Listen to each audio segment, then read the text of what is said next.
श्रीपुर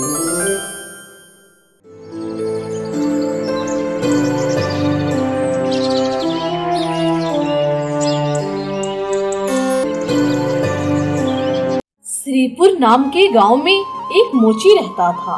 वह अपनी पत्नी व 2 बेटियों के साथ रहता था। वह बहुत गरीब था, लेकिन उसके मन में पैसे कमाने के लिए कभी भी छल कपट नहीं आया।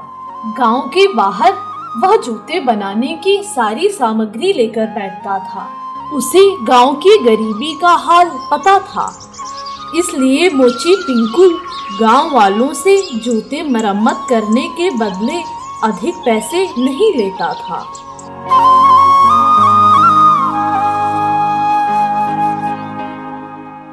पिंकू भाई, मेरे जूते पॉलिश कर दो और थोड़ी मरम्मत भी कर देना, डोरी भी साफ कर देना। हाँ हाँ भाई, क्यों नहीं, मैं अभी पॉलिश लगाकर जूतों को चमका देता हूँ। वैसे कहाँ जा रहे हो? मैं शहर जा रहा हूँ, वहाँ काम धंधा करना चाहता हूँ, बस उसी की तलाश में जा रहा हूँ। तुम भी चाहो तो मेरे साथ शहर चलो। ये मोची का काम करना तो बहुत मुश्किल है और कमाई भी कम होती है। हाँ, कमाई तो अच्छी नहीं होती, लेकिन मैं शहर जाकर अपने परिवार से दूर नहीं होना चाहता। मैं तो इसी में खुश हूँ कि मेरा परिवार भी मेरे साथ प्रसन्न है। लो भाई, चमक गए तुम्हारे जूते। हाँ, 2 जूते और ये लो पैसे। अच्छा, तो अब मैं चलता हूँ। वह व्यक्ति अपने जूते पॉलिश करवाकर वापस लौट गया। तभी दूसरा व्यक्ति फिर से पिंकू के पास आया। अरे पिंकू भाई, आज तो बहुत सर्दी है और तुम अभी भी यहाँ खुले में बैठे हो। क्या करूं भाई, कहीं और जाकर बैठ गया तो ग्राहक लौट जाएंगे और जो आने वाली कमाई है वो भी लौट जाएगी। आप बताओ, यहाँ कैसे आ गए आज? बस मैं भी जूतों की मरम्मत के काम से आया था। चमड़ा घिसने लगा है, जेब में 40-50 आने भी नहीं हैं कि नया जूता ले आऊं। अब तो तुम ही इन जूतों को नया बना सकते हो। क्यों नहीं, बस आप कुछ देर इंतजार करो। वैसे आप शहर क्यों नहीं चले जाते? वहाँ तो अच्छी कमाई होगी। ये क्या कहते हो पिंकू भाई, मैं भी तुम्हारी तरह अनपढ़ हूँ। शहर जाकर कौन सा तीर मार लूंगा। अब जो भी है यह गांव की मिट्टी ही है, यहाँ ही सुकून मिलता है। पैसे कम है तो क्या हुआ। यह तो आपने ठीक कहा है, पैसों से अधिक शांति चाहिए जीवन में। अच्छा, ये लो अपने जूते, इसकी कीमत 15 आने हुई है। मेरे पास तो एक भी आना नहीं है देने के लिए, लेकिन मैंने तुम्हारे लिए अनाज की व्यवस्था कर दी है और वह शाम तक तुम्हारे घर भी भिजवा दूंगा। तुम्हें कोई आपत्ति तो नहीं है? नहीं भाई, मुझे कोई आपत्ति नहीं है। अच्छा तो ठीक है, अब मैं चलता हूँ।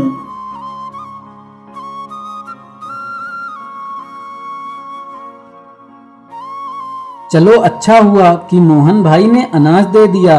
अब कुछ दिनों तक खाने पीने की चिंता नहीं रहेगी। जब से जमींदार साहब ने जूतों की मरम्मत के बदले बकरी दी है, तब से दूध की भी चिंता नहीं रहती। बस ऐसे ही जीवन चलता रहे, यही ईश्वर से कामना है।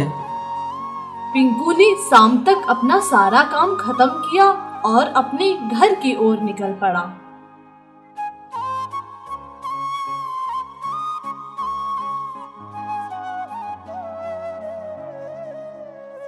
राधा, लाओ खाना लाओ, बहुत भूख लगी है।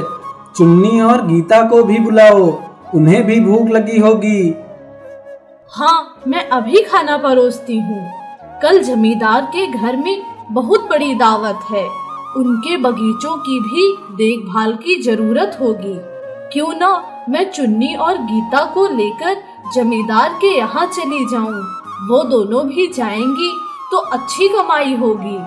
नहीं नहीं, तुमसे जितना काम हो सके बस उतना ही करो। बच्चों को काम में मत लगाओ, उन्हें बस पढ़ने दो। पढ़ लिख कर कुछ बन जाएंगे तो हमारे भी दिन बदल जाएंगे। हाँ, लेकिन पैसों की जरूरत तो अभी भी है ना। छत पूरी तरह से बिखर गई है, उस पे मरम्मत की जरूरत है और बारिश में पानी भी टपकता है। हाँ, छत तो बहुत कमजोर हो गई है और अगर सर्दियों में बारिश शुरू हो गई तो क्या होगा। अब मैं भी पैसे जोड़ना शुरू कर दूंगा ताकि जल्द से जल्द छत की मरम्मत करवाई जा सके। हाँ, पैसे इकट्ठा कर लेने चाहिए ताकि छत की मरम्मत अच्छे से हो सके। मेरे पास कुछ पैसे तो हैं, लेकिन उनसे मरम्मत ठीक से नहीं होगी। अब से मैं भी ज्यादा देर तक काम करूंगा तो हमारे पास अच्छे पैसे हो जाएंगे। अपने भविष्य के बारे में सोचकर दोनों ने खाना खाया और सभी सो गए। सुबह होते ही पिंकू ने अपनी दुकान पुनः लगाई।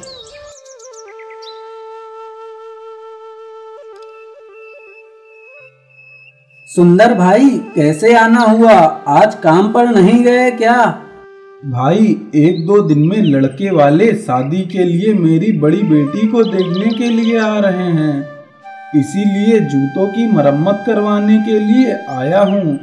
इनके सामने फटे पुराने जूतों में जाऊंगा तो शर्म आएगी। भाई लाओ जूते, मैं मरम्मत कर दूंगा।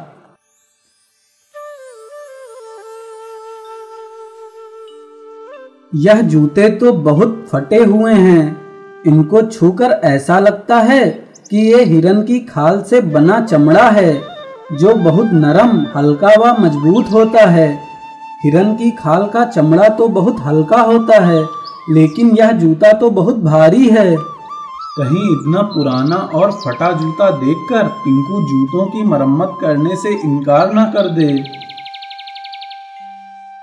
पिंकू भाई, ये जूते बहुत पुराने हैं।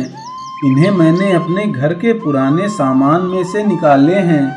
ये जूते मेरे दादाजी के थे और किसी जमाने में वे बहुत धनी हुआ करते थे, किंतु पिताजी की नशे की लत से सब कंगाल हो गए। मेरी हालत तो तुम जानते ही हो। अगर बेटी के रिश्ते की बात ना होती तो मैं कभी भी ऐसे फटे पुराने जूते लेकर तुम्हारे पास ना आता।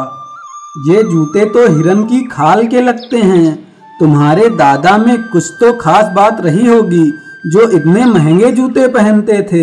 हाँ, मेरे दादाजी इस मौजे के जमींदार थे।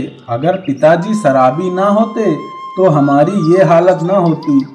तुम चिंता मत करो भाई, मैं इन जूतों को बिल्कुल नया जैसा कर दूंगा।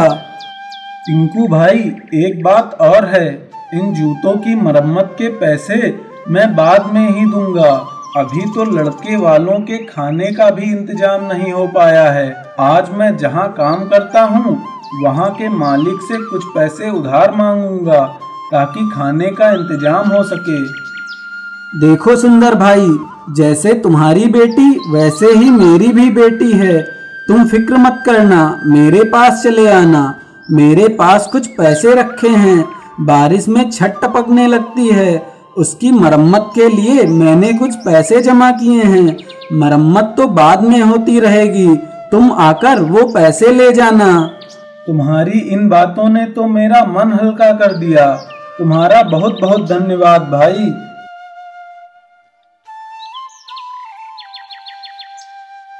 बाकी जूतों की मरम्मत तो बाद में भी हो जाएगी। सबसे पहले सुंदर भाई के जूते ठीक करता हूँ।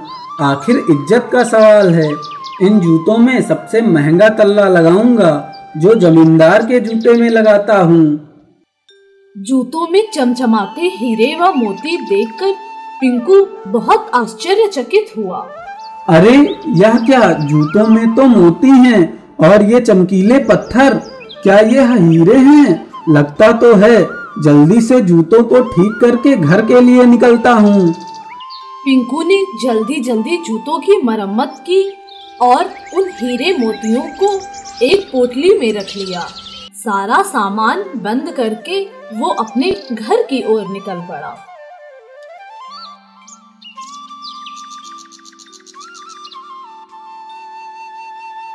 राधा, राधा, देखो यह क्या है? मुझे कुछ मिला है। क्या इस पोटली में क्या है? आज सुंदर भाई अपने जूते मरम्मत करवाने लाए थे। वह जूते बहुत पुराने थे। उस पुराने जूतों के तल्ले से मुझे यह मिला। यह हीरे और मोती हैं। हाँ सचमुच, यह तो चमचमाते हुए हीरे हैं। चलो ये जूते और ये पोटली लेकर सुंदर भाई के घर चलते हैं। हाँ चलो, अभी तुरंत चलते हैं। दोनों वे जूते और हीरे मोतियों की पोटली लेकर सुंदर के घर जा पहुँचे। आओ भाई बैठो, कहो कैसे आना हुआ। तुम बताओ भाई, तुम्हारे मालिक ने तुम्हें उधार दिया या नहीं? नहीं भाई, मालिक ने तो उधार देने से बिल्कुल मना कर दिया। कहते हैं उधार तो दे दूं, लेकिन तुम चुकाओगे कहाँ से? सुंदर भाई, मैं तुम्हें कुछ बताता हूँ। आज के बाद सब बदल जाएगा, चीजें पहले की तरह नहीं रहेंगी। ये तुम क्या कह रहे हो भाई? मुझे तो कुछ भी समझ में नहीं आ रहा है। सुंदर भाई, तुम्हारे दादाजी बहुत धनी व्यक्ति थे। जब मैंने उनके जूतों की चीर फाड़ की तो उनकी एड़ियों के तल्ले से मुझे कुछ चीजें मिली हैं। पिंकू ने वह पोटली खोलकर सुंदर के सामने रख दी। सुंदर ने बहुत आश्चर्य से उस पोटली में रखी चीजों को देखा। अरे यह क्या? यह तो हीरे और मोती हैं, वो भी इतने सारे। मुझे ऐसा लगता है तुम्हारे दादा ने चोरों और डाकुओं से बचने के लिए यह हीरे अपने जूतों में छुपा दिए थे। पिंकू भाई, तुम इंसान नहीं हो, तुम तो ईश्वर के दूत हो। तुम्हारा ये उपकार मैं जीवन भर नहीं भूल सकता। तुम्हारे जैसा ईमानदार इंसान पूरे गांव में दूसरा कोई ना होगा। सुंदर, मैं तो इस बात से खुश हूँ, तुम्हारी बेटी की किस्मत से तुम्हें इतना धन मिला कि अब तुम गांव के तो क्या, इस मौजे के सबसे धनी व्यक्ति बन गए हो। अच्छा, तो अब मुझे इजाजत दो। मैं तुम्हारा शुक्रिया कैसे अदा करूं, मुझे समझ नहीं आता। लेकिन तुम्हें कभी भी मेरी जरूरत पड़े तो बिना हिचकिचाए चले आना। मैं हर हाल में तुम्हारी मदद करूंगा। पिंकू ने सुंदर से इजाजत मांगी और सुंदर ने पिंकू को मदद करने का वादा किया। अब दोनों प्रसन्न थे। पिंकू अपनी पत्नी के साथ अपने घर को वापस लौटने लगा। सुंदर भाई तो मालामाल हो गए। उनके पास तो अब धन की कोई कमी नहीं होगी। मैं जानता हूँ सुंदर बहुत निर्धन है और उसे धन की बहुत आवश्यकता थी। ईश्वर ने उसकी सुन ली और उसके अच्छे दिन उसे लौटा दिए। तुम चिंता मत करो, एक दिन ईश्वर हमारी भी सुनेगा। सभी अपना सुखमय जीवन व्यतीत कर रहे थे। उसी नगर में एक राजा राज किया करते थे, जिनके राज्य में सभी जनता सुखमय थी। चोरी डकैती का कोई भय नहीं था। सब अपनी मेहनत का कमाते व खाते थे। एक दिन महाराज को कुछ प्रश्नों ने परेशान किया तो उन्होंने दरबार लगाया और सभी दरबारियों से अनुरोध करने लगे। सभी दरबारियों से मेरी दरख्वास्त है, मेरी बात ध्यान से सुने। कुछ ऐसे सवाल मेरे मन में घर कर गए हैं जिनके उत्तर मैं आपसे पाना चाहता हूँ।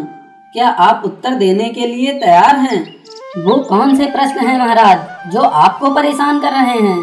वो 3 प्रश्न ये हैं कि किसी भी कार्य को करने के लिए सही समय क्या है, और दूसरा प्रश्न ये है कि किसी की कितनी बात सुननी चाहिए, और चौथा और आखिरी प्रश्न यह है कि सबसे आवश्यक कार्य कौन सा है। कुछ दिनों तक इन प्रश्नों की चर्चा महल में होती रही। बहुत से लोगों ने अपने उत्तर देने की कोशिश की, लेकिन वे महाराज को संतुष्ट नहीं कर सके। एक दिन दरबार लगा तो मंत्री ने महाराज से कहा, महाराज, हम में से कोई भी इन प्रश्नों का सही उत्तर देने में सक्षम नहीं है, हमें क्षमा कर दीजिए। किंतु मुझे इन प्रश्नों के उत्तर चाहिए, तभी मुझे सुकून मिलेगा। तुम सारे नगर व गांवों में इन प्रश्नों की घोषणा करवा दो और कहना कि सही उत्तर देने वाले व्यक्ति को महाराज 100 असरफियां देंगे। जो आज्ञा महाराज। अगले ही दिन महाराज के प्रश्नों की घोषणा कर दी गई।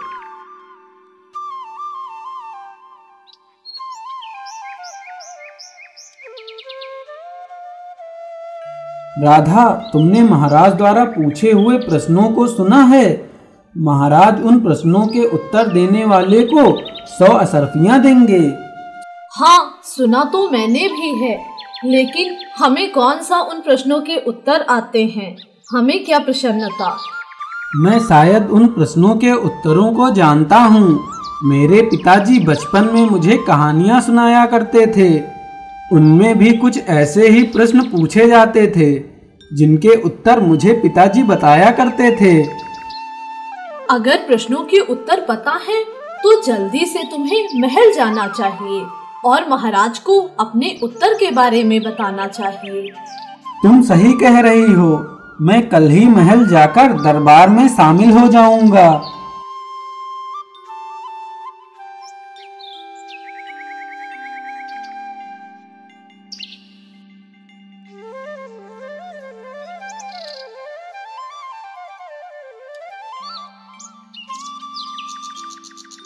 अगले ही दिन पिंकू महल की ओर निकल पड़ा और महल पहुंचकर सैनिकों से कहने लगा, सैनिक, मैं महाराज के प्रश्नों के उत्तर लेकर आया हूँ।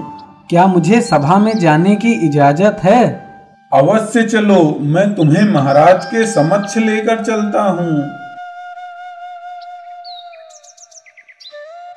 महाराज, यह व्यक्ति आपके प्रश्नों के उत्तर देना चाहता है। कहो युवक, मेरे प्रश्नों के उत्तर ज्ञात है तुम्हें? तो तुम मेरे पहले प्रश्न का उत्तर दो। महाराज, आपका पहला प्रश्न था किसी भी कार्य को करने का सही समय क्या है? तो महाराज, इसका उत्तर यह है कि किसी भी कार्य को करने का सही समय तब होता है जब हमारे पास शक्ति हो। जैसे इस वक्त आप राजा हैं और मैं एक मामूली व्यक्ति हूँ। आप चाहें तो किसी भी बिगड़ी स्थिति को सुधार सकते हैं। युवक, फिर तुम मेरे दूसरे प्रश्न का उत्तर दो। महाराज, दूसरा प्रश्न यह था कि किसकी बात सुननी चाहिए। तो इसका उत्तर यह है महाराज कि हमें किसी कार्य को जल्दी में नहीं करना चाहिए। जल्दी कार्य करने वाले का कार्य अक्सर बिगड़ जाता है। अच्छा युवक, तो यह बताओ, जो मेरा तीसरा सवाल है कि सबसे आवश्यक कार्य कौन सा है, उसका उत्तर दो। महाराज, आवश्यक कार्य की श्रेणी तो सर्वोच्च है, किंतु जो आपके पास है वह महत्वपूर्ण है। इसीलिए अपनों के लिए, न्याय के लिए, जीवन व मरण के लिए किया गया कार्य सबसे आवश्यक है। मैं तुम्हारे उत्तर व समझाने के तरीके से बहुत प्रसन्न हूँ व उत्तरों से संतुष्ट भी हूँ। मंत्री जी, इस व्यक्ति को 100 अशर्फियाँ दिलवा दीजिए और मैं इस व्यक्ति को राज दरबार में सलाहकार के रूप में नियुक्त करता हूँ। तुम कल से ही सभा में सम्मिलित हो सकते हो। आपका बहुत बहुत आभार महाराज। मैं जीवन भर आपका ऋणी रहूंगा व आपकी सेवा करूंगा। पिंकू द्वारा किए गए नेक कार्यों का फल उसे मिल गया था।